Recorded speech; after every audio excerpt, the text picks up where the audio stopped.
नमस्कार दोस्तों, स्वागत है आप सभी का रोशन सा स्टडी पॉइंट पे। और आज की इस वीडियो में हम समझने वाले हैं 12th क्लास हिस्ट्री का चैप्टर नंबर 13, जिसका नाम है महात्मा गांधी और राष्ट्रीय आंदोलन।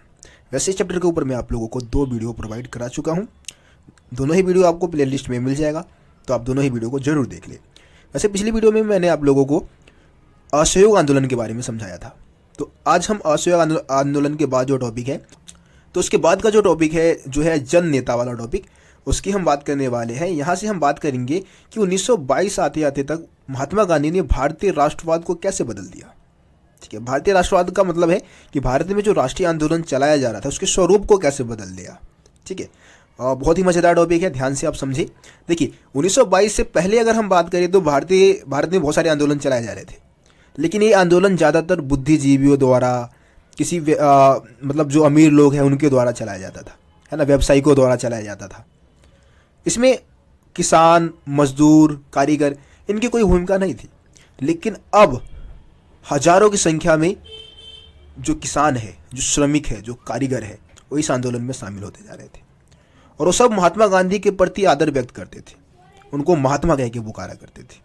ठीक है, क्योंकि महात्मा गांधी बिल्कुल आम लोगों की तरह ही रहते थे, उन्हीं की तरह वस्त्र पहनते थे, है ना, उनकी वेशभूषा बिल्कुल ऐसी थी, आम लोगों की भाषा बोलते थे वो। तो इसलिए विशेष प्रकार की सहानुभूति लोग महात्मा गांधी के प्रति रखते थे। अब हम दूसरे जैसे नेताओं की बात करें तो दूसरे नेता ज़्यादातर पश्चिमी शैली के सूट बूट में आते थे, है ना, भारतीय कपड़े को उतना महत्व नहीं देते थे। लेकिन महात्मा गांधी साधारण धोती में ही लोगों के सामने जाया करते थे, जैसे कि लोग बिल्कुल अपने जैसा ही उनको मानते थे। और इसके अलावा प्रत्येक दिन वो कुछ ना कुछ समय चरखा चलाने में बिताते थे। ठीक है, तो चरखा चलाने को उन्होंने महत्व दिया और अन्य राष्ट्रवादी नेताओं को भी ऐसा करने के लिए उन्होंने कहा। तो देखिए यहाँ पे एक मैं आपको आपके बुक में भी एक एग्जाम्पल दे रखा है कि महात्मा गांधी, तो इतिहासकार शाहिद आमीन ने क्या किया है, यहाँ पे महात्मा गांधी के बारे में कुछ जो जानकारियाँ थी उसको जुटाने की कोशिश की है।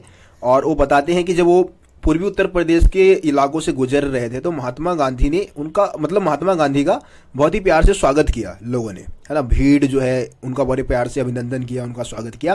एक एग्जाम्पल दे रखा है कि भाई भटनी में महात्मा गांधी ने क्या किया, स्थानीय जनता को संबोधित किया। भटनी एक जगह का नाम है। ठीक है, वो संबोधित करने के बाद वो ट्रेन से गोरखपुर के लिए रवाना हो गए। ठीक है, अब गोरखपुर से रवाना हुए तो बहुत सारे रेलवे स्टेशन आए, जैसे कि नुनखार जगह का नाम दे रखा है, देवरिया, गौरी बाजार, चौरी चौरा, है ना, कुसुमही। ठीक है, तो यहाँ पे इन सभी रेलवे स्टेशन में कम से कम 15 से 20 हजार जो लोग थे वो इकट्ठे हुए।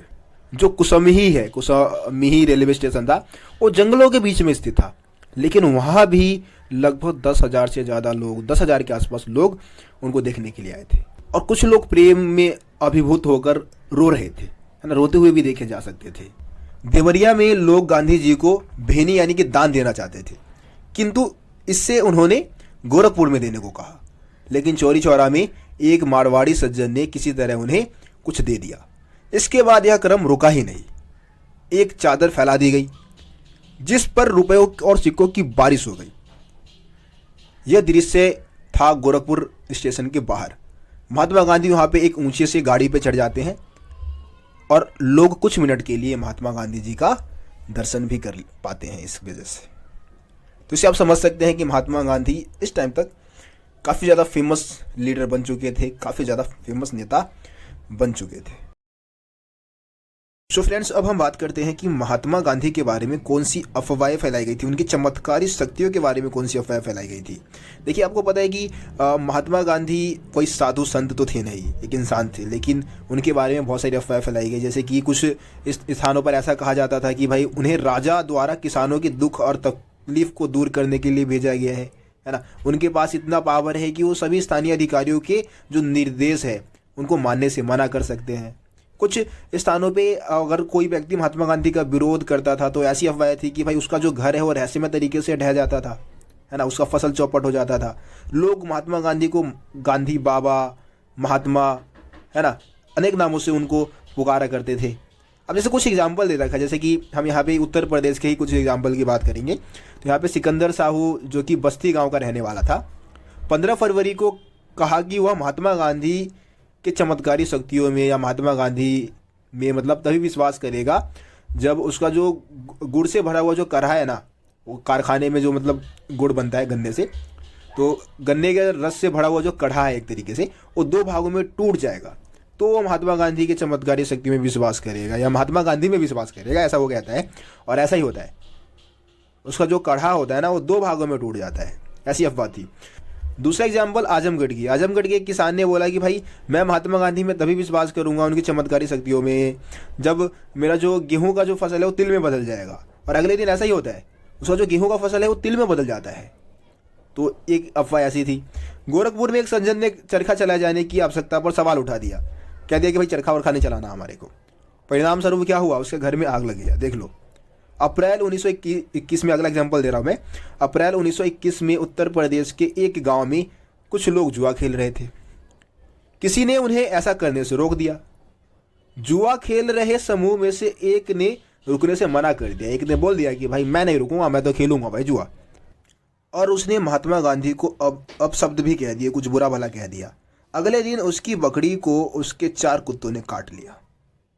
अगला एग्जाम्पल, गोरखपुर के एक गांव में किसानों ने शराब पीना छोड़ने का निश्चय कर लिया कि भाई अब हम शराब नहीं पिएंगे। एक व्यक्ति अपने निश्चय पर कायम नहीं रहा। जब वो शराब की दुकान की तलाश में जा रहा था तो उसके रास्ते में रोड़े की बारिश होने लग गई, उसके सर पे रोड़े बरसने लग गए। ठीक है, जैसे ही उसने गांधी जी का नाम लिया, रोड़े की जो बारिश थी वो अपने आप बंद हो गई। तो ये इस तरीके से चमत्कारी शक्तियों की बहुत सारी अफवाहें जो थी वो महात्मा गांधी के बारे में फैलाई गई थी। दोस्तों, इसके अलावा हम अगर बात करें 1917 से 22 के मध्य भारत का एक बहुत ही प्रभावशाली जो वर्ग था वो सब महात्मा गांधी के साथ जुड़ गए। इसमें हम महादेवी देसाई की बात कर सकते हैं, सरदार वल्लभ भाई पटेल की बात कर सकते हैं, JB कृपलानी की हम बात कर सकते हैं, सुभाष चंद्र बोस की हम बात कर सकते हैं, अब्दुल कलाम आज़ाद, सरोजनी नायडू, जवाहरलाल नेहरू, गोविंद बल्लभ पंत, है ना, C राजगोपालाचारी, ये सभी महात्मा गांधी के साथ जुड़ गए और गांधी जी के एक घनिष्ठ सहयोगी थे ये सभी, है ना। और विशेष रूप से ये सब अलग अलग क्षेत्र के साथ ही अलग अलग धार्मिक परंपराओं से आए थे। इसके बाद महात्मा गांधी ने अनगिनत भारतीयों को कांग्रेस में शामिल होने के लिए कहा तथा इसके लिए काम करने के लिए उन्होंने क्या किया, सबको प्रेरित किया। देखिए, फरवरी 1924 में मतलब महात्मा गांधी जो है वो जेल से रिहा हो जाते हैं, क्योंकि 1922 में क्या होता है, चोरी चौरा हत्याकांड होता है, तो उसके बाद उनको कारावास दे दिया। 6 साल का वैसे कारावास दिया जाता है, लेकिन 2 साल में वो छूट के आ जाते हैं। तो उसके बाद वो अपने जीवन का ज़्यादातर समय जो है वो कपड़े बुनने में, है ना, खादी कपड़े को बुनने में और चरखा चलाने के लिए प्रोत्साहित करते हैं, लोगों को खादी कपड़े वगैरह बुनने पे जोर देते हैं। छुआछूत को ख़त्म करने की कोशिश करते हैं, मतलब जो समाज में जो बुराइयां थी उसको दूर करने की कोशिश करते हैं। बाल विवाह को रोकने की मांग करते हैं। हिंदू और मुसलमानों के बीच में जो एकता है उसको बढ़ाने की कोशिश करते हैं, क्योंकि उनको पता है कि भाई भारत तब तक आज़ाद नहीं हो सकता जब तो समाज में बदलाव नहीं आएगा। समाज में लोग आपस में लड़ते रहेंगे तब तक भारत आज़ाद नहीं हो सकता, जब तक कि लोग आपस में लड़ते रहेंगे। तो इसलिए वो जातिगत भेदभाव को ख़त्म करने की कोशिश की, है ना, धर्म के आधार पर जो भेदभाव हो रहा था उसको भी ख़त्म करने की कोशिश की। तो ये आज की इस वीडियो में टॉपिक जो थे मैंने आपको समझा दिया है। अगली वीडियो में हम नमक सत्याग्रह को कवर करने वाले हैं। नमक सत्याग्रह के ऊपर एक पूरा प्रॉपर वीडियो होगा, ठीक है, एक वीडियो पूरा नमक सत्याग्रह के ऊपर रहने वाला है। तो मैं उम्मीद करता हूँ कि आप लोगों को ये वीडियो पसंद आया होगा। पसंद आया तो लाइक शेयर जरूर करें और चैनल को सब्सक्राइब नहीं किया है तो जरूर कर लें। मिलते हैं फिर आप लोगों से अगली वीडियो में, तब तक के लिए जय हिंद, जय भारत, अपना ख्याल रखें।